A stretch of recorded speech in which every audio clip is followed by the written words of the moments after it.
Hare Nama, Hare Nama eva kevalam, Kalo nasteva, nasteva, nasteva gatiranyata.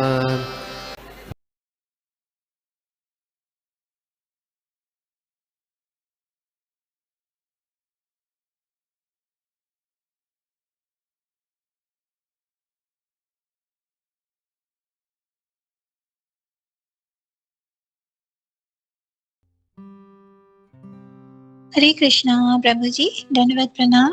सभी भक्तों के चरणों में धन्यवाद प्रणाम। प्रभु जी, बहुत सुंदर क्लास था। और आपने जैसे बताया कि ब्रह्मा जी ये जो कार्य करना मतलब मन से सोचा था, तो ये तो एकदम ही गलत कार्य था। लेकिन हमें पता चलता है इस श्लोक से पढ़ने से कि ये जो काम वासना है ये बहुत ही अधिक है। जो ब्रह्मा जी जैसे मतलब सुप्रीम जो है, हेड है, सबसे हाईएस्ट पोस्ट में, उनको अगर ऐसा हो सकता है तो मनुष्य तो बहुत दूर की बात है। तो मनुष्य मतलब कंट्रोल नहीं कर पाएंगे। लेकिन प्रभुपाद ने बताया कि हमें कैसा ये करना चाहिए, भगवान का शरण लेना चाहिए, जैसे कि और प्रेयर प्रार्थना हमेशा करना चाहिए। जैसे कि मरीचि और सब ब्रह्मा जी का पुत्रों ने जो भगवान को प्रेयर किया, जो उन्होंने पहले समझाना मतलब समझाना चाहते थे भगवान ब्रह्मा जी को, समझाए, लेकिन ब्रह्मा जी नहीं मान रहे थे। तब उन्होंने सोचा कि प्रेयर भगवान अब सहाय है, मतलब भगवान से हमें अल्टीमेट प्रेयर करना चाहिए, नहीं तो कैसे होगा। तो हमें जो सिचुएशंस बहुत खराब होता है या कोई प्रॉब्लम में आ जाता है, या कोई भक्त का प्रॉब्लम, कोई ऐसा भक्त है जो ठीक नहीं सुनते हैं, कोई गलत काम कर जाता है, तो हमें पहले समझाना चाहिए थोड़ा सा प्यार से। लेकिन जब वो नहीं मानते हैं तो हमें हमेशा भगवान के शरण में ही जाना चाहिए कि भगवान आप देख लो, मतलब आप संभालो, मुझसे नहीं होता है। तो ऐसा ये बहुत ही सुंदर सीख है प्रभु जी। और फिर ये जो बताया आपने, बहुत सारे एग्जांपल्स दिए, जैसे कि सूर्य का प्रभुपाद ने जो ये सूर्य का एग्जांपल दिए थे, जो सूर्य पावरफुल पर्सनालिटी है, सब कुछ मतलब सूर्य कैन इवापोरेट, मतलब अच्छी जगह से, मतलब क्लीन जगह से, या बहुत ही डर्टी वाटर भी इवापोरेट करते हैं, लेकिन सूर्य को वो अशुद्ध नहीं होते हैं। फिर इसका एग्जाम्पल दिए है, ये श्रेष्ठ व्यक्ति जो करते हैं उसका उदाहरण सभी कोई फॉलो करता है। इसीलिए जो ये पद में रहेगा उनको बहुत ही आइडल एवं बहुत ही क्लीन रहना पड़ता है, क्योंकि उनको देख के सभी कोई फॉलो मतलब करेंगे। तो और फिर प्रभु जी अपने ये जो बताए, ये हमेशा जैसे कि प्रहलाद महाराज के एग्जाम्पल्स हमें सुनाए कि, और हरिदास ठाकुर का एग्जाम्पल दिए कि 24 घंटे में उन्होंने 22 घंटा भगवान के शरण में रहते थे, जप करते थे। इसीलिए माया भी उनको मतलब टच नहीं कर पाते। ये तो ये मैसेज है कि हमें हमेशा भगवान के जो भी कार्य हमें कर रहे हैं, हमें तो रिस्पॉन्सिबिलिटीज ये सब करना ही है पालन, लेकिन फिर भी हमें मन ऐसा करना चाहिए जब करके भगवान को प्रार्थना करके हमेशा, कि हमेशा भगवान के शरण मनन हमारा मन में हमेशा रहे। तो वो जो हमारे इस्कॉन में हमेशा कहते हैं, always remember Krishna, never forget Krishna. और जो और फिर एक्सीडेंटल फॉल डाउन, आप बताए प्रभु, जो एक्सीडेंटल कभी कभी भक्त का हो जाता है, तो भगवान उनको कृपा करके, भगवान का अहितु की कृपा से वो भगवान उनको माफ कर देते हैं और हेल्प करते हैं। लेकिन हमें अगर कोई सोचे कि हम कर जाएंगे और भगवान हमें हमेशा बचा लेंगे, ऐसा नहीं हो सकता। हमें ये याद रखना है। और प्रभु अपने जो ये लास्ट में बताया, सबसे इम्पोर्टेंट, जो भगवान का शरण लेते हैं उनको माया मतलब अच्छी तरह से जप करते, भगवान को हमेशा स्मरण करते, जो कोई कार्य करते हैं भगवान को शरण करते हुए करते हैं हम लोग, तब भगवान का कृपा मिलता है। और फिर इग्नोरेंस के बारे में ये भी इम्पोर्टेंट लगा प्रभु जी। जो इग्नोरेंस अज्ञानता है, अज्ञानता से हमें बहुत कुछ कार्य हमें करते हैं हम लोग, जो मतलब सिंफुल जो एक्ट होता है, तो ये इग्नोरेंस के लिए होता है। मतलब जो डिवोटीज नहीं है वो तो भगवान के बारे में मतलब भगवतम नहीं पढ़ते, भगवत गीता नहीं पढ़ते, तो उनको जानकारी नहीं होता है, इग्नोरेंट रहते हैं वो लोग, अज्ञानता में रहते हैं और सिंफुल एक्ट करते हैं। जो कि हमें प्रभुपाद ने जो हमें ये 4 प्रिंसिपल्स दिए हैं, तो उनको ये पता नहीं है। और प्रभु जी और एक बात है कि कोई मतलब बहुत सारा है लोग हम देखे हैं वो सहजिया में चले जाते हैं, क्योंकि बोलते हैं कि इस्कॉन का प्रिंसिपल्स बहुत कठिन है, मतलब हमें ये पालन करना बहुत मुश्किल होता है, मतलब इतना सारा नियम, इतना सारा हम कैसे करें। तो यही एक बात है, हम देखे कभी कभी कुछ भक्त को, मतलब वो भक्त है, कृष्ण भक्ति कर रहे हैं, लेकिन इस्कॉन के आसपास नहीं आते हैं, मतलब वो सहजिया पद में वो चले जाते हैं। और दीक्षा भी हमें बहुत सारा कोई बोलते हैं हमेशा, आपका दीक्षा नहीं हुआ, आपका दीक्षा नहीं हुआ, तो हम बोलते हैं नहीं होगा, मैं अभी भी मतलब पालन कर रही हूँ सब नियम। तो बोलते हैं बाप रे आपका इतना टाइम लगा, हम लोग को तो हो गया। प्रभु जी, तो ऐसे भी बहुत सुनना पड़ता है मुझे। तो थैंक यू प्रभु जी। हरे कृष्णा, धन्यवाद प्रणाम सभी को, धन्यवाद प्रणाम, हरे कृष्णा। प्रणाम, थैंक यू माता। मैं खाली इसमें एक चीज ऐड करना, जैसे सहजिया का जो आपने बोला, तो कुछ लोग जो हैं वो नहीं चाहते कोई सेंस कंट्रोल हो या हमारे पे कोई कंट्रोल हो, हम लोग जो चाहे वो करें और भक्ति भी करें, विच इज नॉट पॉसिबल। यानी बोलते ना, 2 नाव पे पांव रख के हम लोग नहीं पार कर सकते, दोनों अलग दिशा में। सेंस कंट्रोल जो है, भक्ति एक जगह है और सेंस ग्रेटिफिकेशन अलग रास्ता, तो दोनों साथ में चलता है। लेकिन जो नहीं कर सकते हैं तो वो फिर उनको थोड़ा कुछ करना होता है, तो फिर वो सहजिया बन जाते हैं, फिर बोलते चलो ये भी करो वो भी करो और सब अपना हम भक्ति भी करेंगे, तो वैसा नहीं होता। तो इसलिए जो है, लेकिन विच इज नॉट करेक्ट हम लोगों को। और इस्कॉन में कोई बड़ा रूल नहीं है, ऐसा कुछ ये नहीं है चाय मत पियो, नशा मत करो, मांसाहार मत करो, और गैम्बलिंग मत करो, और अवैध संबंध मत रखो। और ये देखते हैं हम लोग, this is basic thing. Prabhupada ji बोलते हैं इससे हम लोग भक्त नहीं बन जाएंगे, ये 4 नियम का पालन करने से हम लोग मनुष्य बनेंगे। इट मीन्स एटलीस्ट मनुष्य तो बनो पहले, भक्त बनने की बात बाद में करेंगे। तो this is very basic thing जो हम लोग को जो है लेना चाहिए। लेकिन आज ये भी इतना बड़ा ऑस्टेरिटी हो गया, तपस्या हो गया, अरे बाप रे, मैं चाय नहीं पी सकता, सिगरेट नहीं पी सकता, मैं नॉनवेज नहीं खा सकता। अरे लोग मुझे बोलते हैं, अरे बाप रे तू नॉनवेज नहीं खाता? बोलता नहीं, बोलता मैं कांदा लहसुन भी नहीं खाते हम लोग। तो अरे क्या जी रहे हो तुम लोग यार, क्यों जी रहे हो तुम? तो फॉर देम वही जीवन है उनका। तो ऐसे लोगों के लिए, और ये क्यों है, हमने देखा जैसे प्रभुपाद जी बोलते हैं कि sinful life is the cause of ignorance. तो वो पाप कुछ किया हुआ है जिसके कारण वो उस अज्ञानता में है, और अज्ञानता के कारण फिर वो पाप करते रहे। तो थैंक यू माता, बहुत बहुत धन्यवाद। हरे कृष्णा।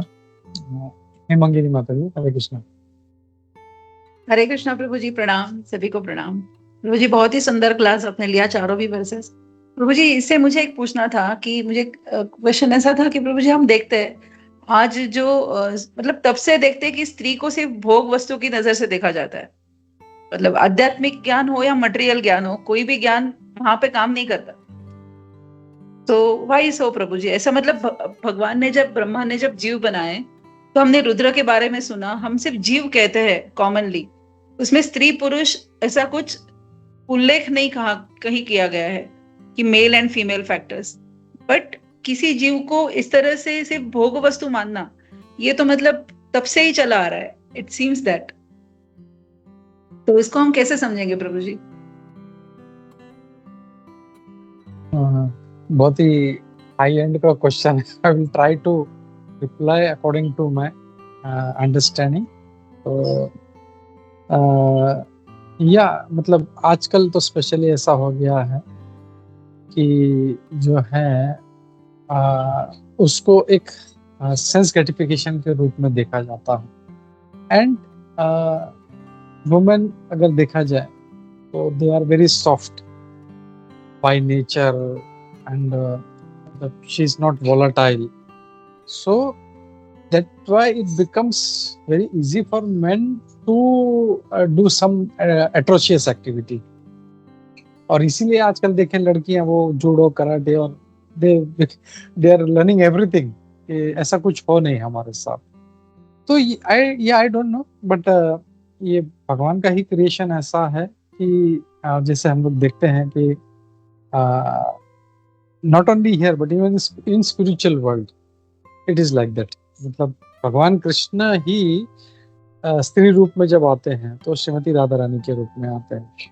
तो ऐसा नहीं है, लेकिन वो जो जैसे लव एंड अफेक्शन जो है वो भगवान के लिए होना चाहिए, और वो जब ट्रांसफॉर्म हो जाता है, जैसे चैतन्य चरितामृत में कृष्ण इंद्रिय प्रीति वांछा तारी बोले काम, आत्म इंद्रिय प्रीति वांछा धरी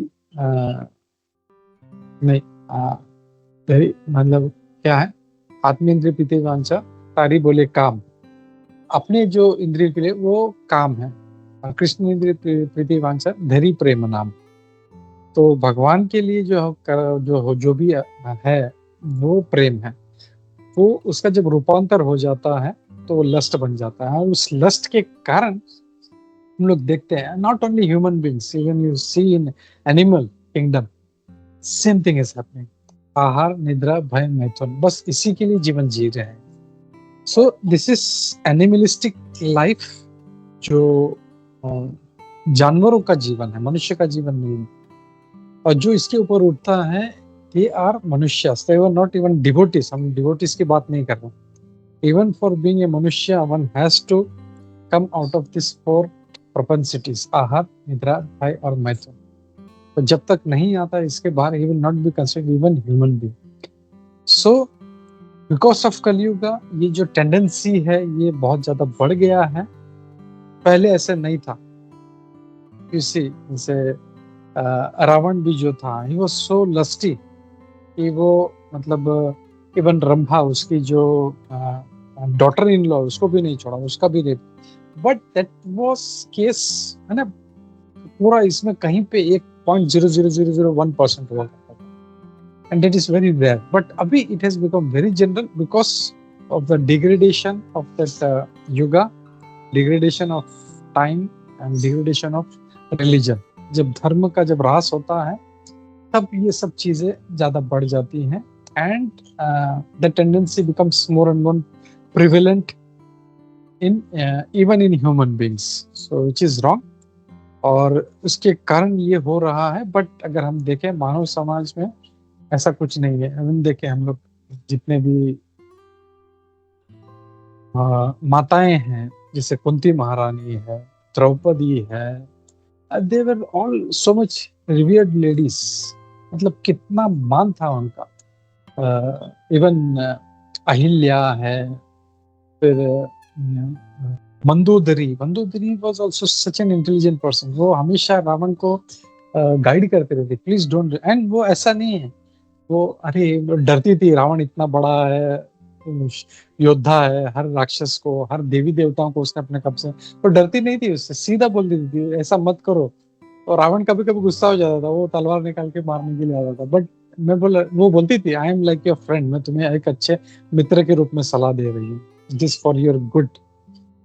तो प्रॉब्लम क्या है कि वैसे जो मेंटालिटी था वो हैज बिकम वेरी प्रिवेलेंट, वो because of this degradation of yuga जो है, मतलब धर्म का डिग्रेडेशन के कारण। And that is but that is not our culture, हमारे कल्चर में नहीं है वो।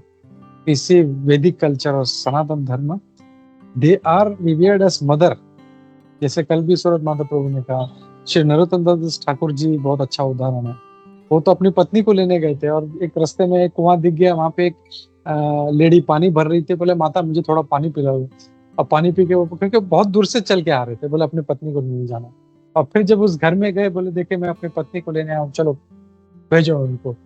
तो जैसे देखा, अरे ये तो वही लेडी है जो हम पानी पिला रहे, मैं तो आपको माता बोल दिया, अब मैं कैसे आपको विवाह करूं, मतलब लेके जा सकता हूँ आपको, नहीं आपके साथ में माता बोल दिया तो अब मैं नहीं रह सकता। So that is our culture. But ये जो है, this is some foreign invention, बाहर से ये कल्चर आया है, and it's all wrong. So we can't help that. But वही है कि जैसे हम लोगों को हरि नाम लेते रहना, जैसे इसमें प्रभुपाद जी बोलते हैं, अगर भगवान की शरण में रहेंगे तो भगवान जरूर हमारी रक्षा करेंगे। So not only woman, even man has to be protected, कि उसका बुद्धि जो है वो ऐसा नहीं हो उसका। भगवान से प्रार्थना करते रहनी चाहिए, भगवान मेरा पतन कभी नहीं हो, क्योंकि अगर ऐसा कार्य करेगा तो वो नीचे की तरफ जाएगा, नीचे की योनि में जाएगा, पाप योनि में जाएगा, नीचे के लोगों में जाएगा, which is not good for even a man. तो both man and women has to pray to lord, भगवान हमारी रक्षा करे। भगवान, हमको गोलोक धाम जाना है, हम लोग को नीचे के लोक में नहीं जाना। So that is what we have to pray. I hope that answers your question माता। हरे कृष्ण। हाँ, Hare Krishna Prabhu ji, yes very much, thank you so much Prabhu ji, प्रणाम। हरे कृष्ण, धन्यवाद। विश्वम्बर प्रभु जी। हरे कृष्णा प्रभु जी, दंडवत प्रणाम। प्रभु मेरे आवाज आ रहा है? Yes yes. Thank you. हाँ प्रभु जी, काफी आज का सुंदर टॉपिक था और काफी अच्छी चर्चाएं भी चल रही हैं इसमें, और कलयुग भी है, और उस वक्त कलयुग वाली जो प्रवृत्ति हुई तो ज्यादा अच्छा इस पे चल रहा है। प्रभु इसमें मेरा प्रश्न एक ये था कि जैसे कि इसमें तो अपन को शॉर्ट में बताया गया कि ये देख रहे हैं कि हम कि उनका मन अपनी पुत्री पर आसक्त होता है और उसके पुत्र उनको समझाते हैं, लेकिन जैसे अगर हम उसको डिटेल में समझना चाहें तो उस वक्त भी मतलब थोड़ा सा इशारे में उन्होंने अपनी पुत्री को कहा होगा, फिर पुत्री ने ये बात अपने भाइयों को बताई होगी, फिर ये मीटिंगें बैठी होंगी बड़ी बड़ी, उसके बाद उन्होंने उनको समझाया होगा, इस तरीके से हुआ होगा प्रभु, राइट? ऐसा तो मैंने कभी वर्णन कुछ सुना नहीं है, but what you are saying is logical. हाँ, उन्होंने अप्रोच किया होगा अपनी पुत्री को इसके लिए, और उन्होंने तुरंत रिजेक्ट किया होगा, एंड उन्होंने फिर जब उनके भाइयों को पता चला तो इमीडिएटली दे केम रनिंग, भाई ये क्या कर रहे हो तुम। सो ऐसा हुआ, बट ऐसा मैंने कहीं पे इसका ये नहीं पढ़ा वर्णन कि कहीं पे कैसे डिटेल में कैसे हुआ। I never came across.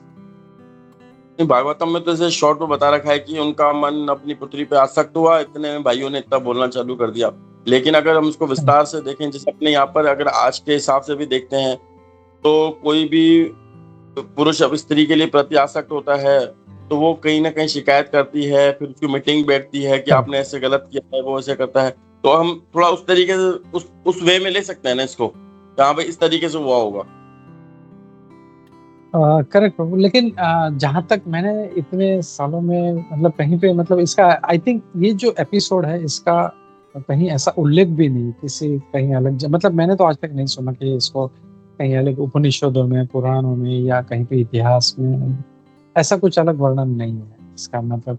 और कोई इसके बारे में ज्यादा चर्चा भी नहीं करते, क्योंकि वो जैसे हमने देखा प्रभुपाद जी बोलते हैं वो हमारे आचार्य हैं, और हमको एक सीख देने के लिए जो था उन्होंने ऐसा मतलब उनसे कार्य भगवान ने करवाया था कि ब्रह्मा जी जैसा इतना supremely intelligent personality, Brahma ji जैसा इतना सुप्रीमली मतलब जो है डिवोटेड, स्पिरिचुअली एलिवेटेड भी थे, वो आध्यात्मिक रूप से प्रकट थे और बुद्धि भौतिक रूप से प्रकट थे, तो वो भी नहीं बच सकते। तो हमेशा जो मैसेज यही दिया जाता है कि ब्रह्मा जी जैसे व्यक्ति भी अगर इसमें बच नहीं सकते तो हमारी क्या बिसात।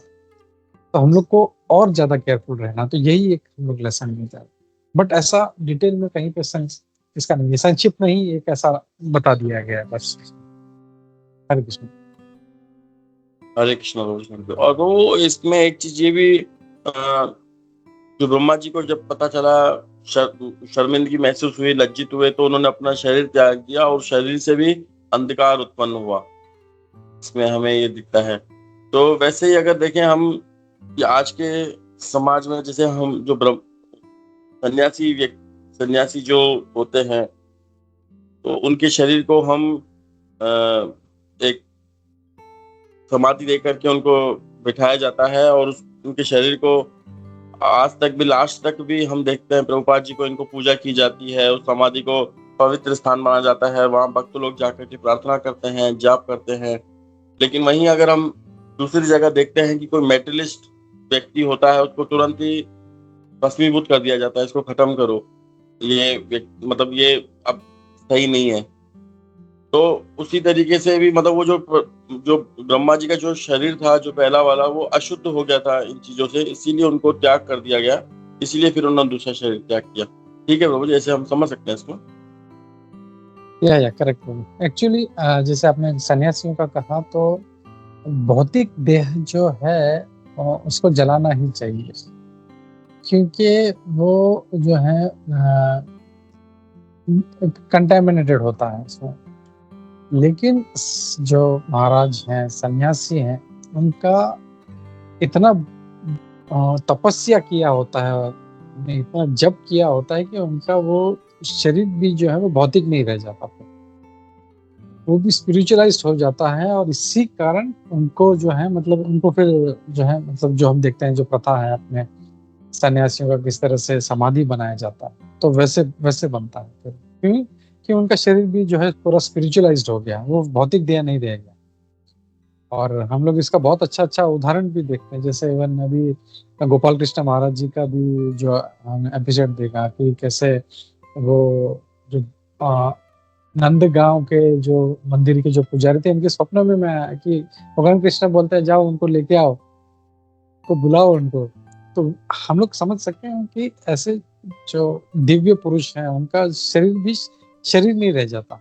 हमारे शरीर में क्या है, मल मूत्र भरा, लेकिन उनका बॉडी जो है वो स्पिरिचुअलाइज्ड हो जाता है, और इसलिए फिर उनको वैसे वो स्टेटस दिया जाता है। Hare Krishna. Thank you Prabhu, thank you. Hare Krishna Prabhu. Hare Krishna, धन्यवाद। ठीक है, तो हम लोग रुकते हैं यहाँ पे। ग्रंथराज श्रीमद् भागवतम। कुंजेश्वरी कुछ बोलना चाहिए, एक मिनट। यस, कुंजेश्वरी। या हरे कृष्णा। जैसे कि हम भगवत गीता और भागवतम में अभी देखा कि अगर कोई भागवतम सुनता है या पूरी तरह भगवान के शरण में आश्रय ग्रहण कर लेता है, तो भगवान उसके सब इंद्रियों को भी कंट्रोल में रखते हैं। ऐसे ही ब्रह्मा जी जब पृथ्वी पर आते हैं और हरिदास ठाकुर जी का इसमें आते हैं, लीला करते हैं, तभी जो वो पेशा है वो स्वयं जाती है उनके पास कि मेरा संग करो, और तब किस तरह उनमें परिवर्तन आता है कि वही भक्त बन जाती है। हम सीख सकते हैं कि भगवान की शरण ग्रहण कर लेते हैं तो सब इंद्रियों के ऊपर कंट्रोल हो जाता है। या वेरी गुड, बहुत अच्छा पॉइंट है ये। वो ब्रह्मा जी हैं, ये भी ब्रह्मा जी, और दोनों हम लोग कैसे जो है लेसन्स दे रहे हैं।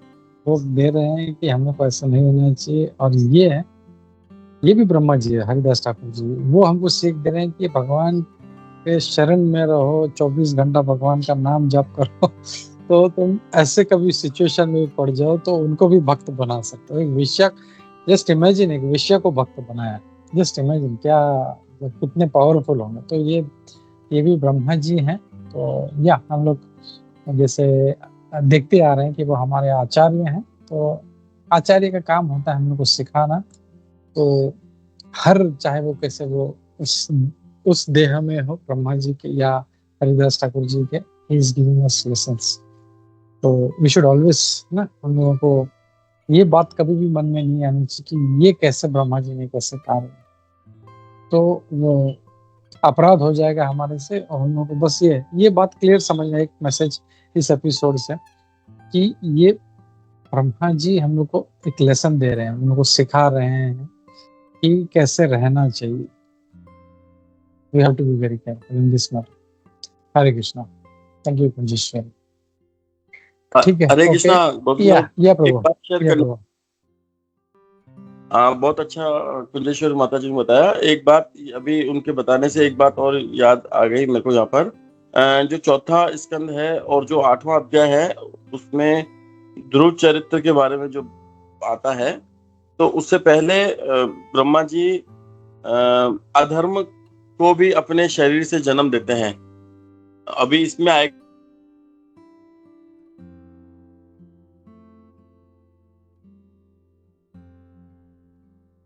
है कि जो ये अधर्म का जो 3 बार अगर सुनता है ना, वो भी पवित्र हो जाता है। मतलब जो अधर्म की जो चर्चा है जो सुनता है ना व्यक्ति, वो भी पवित्र हो जाता है अगर 3 बार कोई सुनता है तो। और राधा गोविंद महाराज इस पे बता रहे थे कि महाराज जी, राधा गोविंद महाराज जी बता रहे थे कि इस पे कि जब हम अधर्म की चर्चा सुनते हैं तो हम इसलिए पवित्र हो जाते हैं कि हम वो कार्य फिर नहीं करें, कि इस कार्य करने से ये दुर्गति हो जाती है। फिर उन्होंने ऐसे करके उदाहरण देके बताया कि कोई क्रिमिनल वगैरह का कुछ ऐसा दिखाया जाता है कि ऐसा करने से ऐसा होता है, तो लोग सावधान हो जाते हैं। तो उसी तरीके से बड़ी बड़ी पर्सनैलिटीज होती है ना, ये हमको करके दिखाती हैं कि ऐसा नहीं करना चाहिए, इससे हम इस दुर्गति में पड़ जाएंगे। तो ये ऐसा 3 बार, मतलब वहां पे 3 बार का उल्लेख दिया गया, 3 बार कोई व्यक्ति सुनता है तो वो पवित्र होता जाता है भागवतम में। ये एक बात शेयर करनी थी। हरे कृष्णा। ओके, मतलब ये वाला जो ब्रह्मा जी का और उनके पुत्री का एपिसोड है, आप इसकी बोल रहे, बीच में आपका थोड़ा आवाज चले गया था, इसके लिए पूछ रहा हूँ। हाँ, जैसे उसमें अधर्म को वो उत्पन्न करते हैं ना, तो अधर्म से बहुत सारे ये काम, क्रोध, लोभ, मोह सब निकलते जाते हैं। तो ओके, परम पूज्य गोविंद महाराज जी बता रहे थे कि मैं अधर्म की चर्चा ज्यादा नहीं करूंगा, लेकिन फिर भी अगर अब अधर्म की भी चर्चा करते हैं भागवतम में जो उल्लेख है, ओके, तो उसे भी हमें 3 बार अगर कोई व्यक्ति अधर्म की चर्चा सुन लेता है तो भी व्यक्ति का पवित्र जीवन होता है। इस तरीके से वो बता रहे थे। तो ये जो बड़ी बड़ी पर्सनैलिटीज है ना, ये हमको करके दिखाती है, जैसा कि अभी आप हमें बता रहे थे। Okay, okay, okay. Thank you, thank you. Hare Krishna. बहुत अच्छा। इवन भागवतम में अगर कोई अधर्म के बारे में भी है, उसको भी अगर सुन लेता है 3 बार, तो वो भी पवित्र हो जाएगा। Goodness, that is power of Bhagavatam. Bhagavatam कितना शक्तिशाली। बहुत बहुत धन्यवाद प्रभु। हम लोग रुकते हैं यहाँ पे। ग्रंथराज श्रीमद् भागवतम की जय, श्री प्रभुपाद की जय, इस्कॉन गोविंद की जय, सभी उपस्थित भक्त वृंद की जय। हरे कृष्णा।